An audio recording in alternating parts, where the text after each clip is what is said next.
Hola amigos, ¿cómo están? Soy Tomás González de BiciSport.cl y en este video vamos a hablar de la tecnología Asymmetric Integration de los marcos de Cannondale.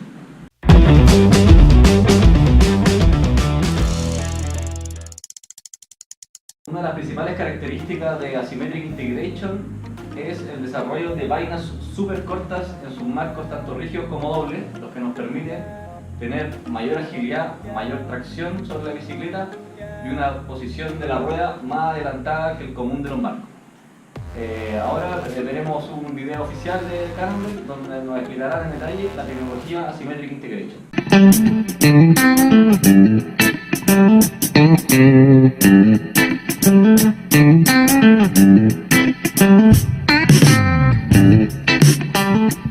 Hi everybody, I'm Murray Washburn with Cannondale, and today on Cycling Profit we are going to be talking about the awesome technology that is AI, or Asymmetric Integration. Proprietary Cannondale technology that brings the rider a ton of benefits and makes it easier for you to sell Cannondale bikes.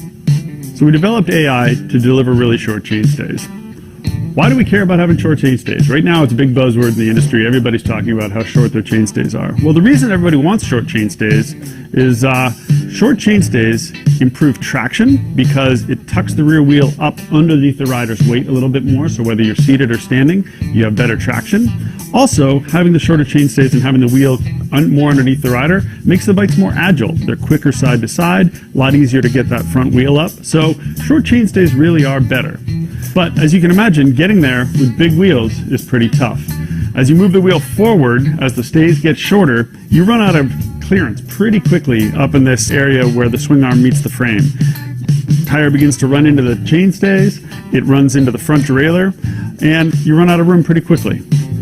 Up until now, the solutions for this have been you either reduce the tire size, not a great compromise. You make the chainstay really thin, again, not a great compromise, adds clearance but makes the chainstay weaker and flexier. Or you eliminate the 2x compatibility and go to a single ring setup. Now we love single rings, we use them a lot, but there's a lot of places out there where having 2 rings is really nice, so we figure why limit the consumer to having just 1 chain ring? So with AI, we simply move the chain rings over 6 millimeters, which is something that we're able to do because we make our own cranks and chain rings. It's part of our system integrated design philosophy. Moving the chain rings over 6 millimeters meant that the front derailleur also moves over 6 millimeters, which opens up a lot of space, allowing us to move the chainstay over without making it thinner. And that opens up a ton of space for tires, for mud clearance, and allows us to shorten up those stays while still allowing full 2x and single ring compatibility. So all that's pretty smart, right? Now we have short stays, we've got tons of clearance, we've got 2x compatibility, but wait, there's more. Obviously, if you move the chain rings over, cassette needs to move over to match it, otherwise your chain line gets all crazy.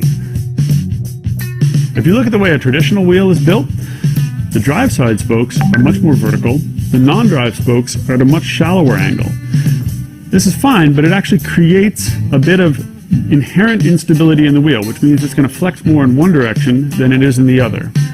With AI, what we do is we shift that hub 6 millimeters to the drive side. That aligns the cassette perfectly and centers the rim between the hub flanges. That gives you even spoke angles, even bracing, and even spoke tension, which makes for a stiffer, stronger rear wheel.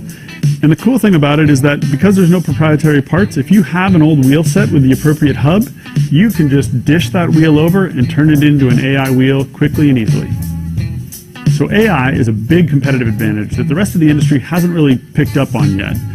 The closest thing out there is our friends at SRAM introduced a similar system called Boost about a year after we introduced AI on our FSI hardtail. Now Boost is a great idea, it's designed to do the same thing, but the way that AI and Boost differ is that Boost uses a wider rear hub and a traditional dish at the rear, and it only spaces over 3 millimeters. So we offer double the clearance that a Boost system does, which doubles the benefits.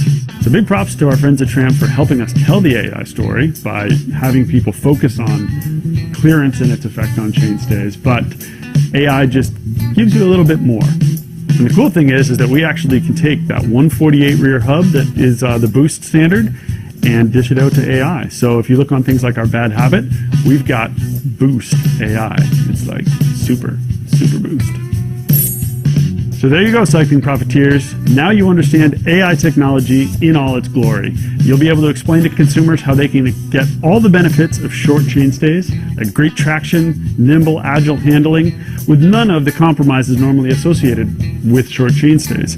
You get full tire clearance, you get 2x compatibility, you get a nice thick chainstay, and you have a rear wheel that's stiffer and stronger to boot. It's a win-win-win for people who like to win, like me.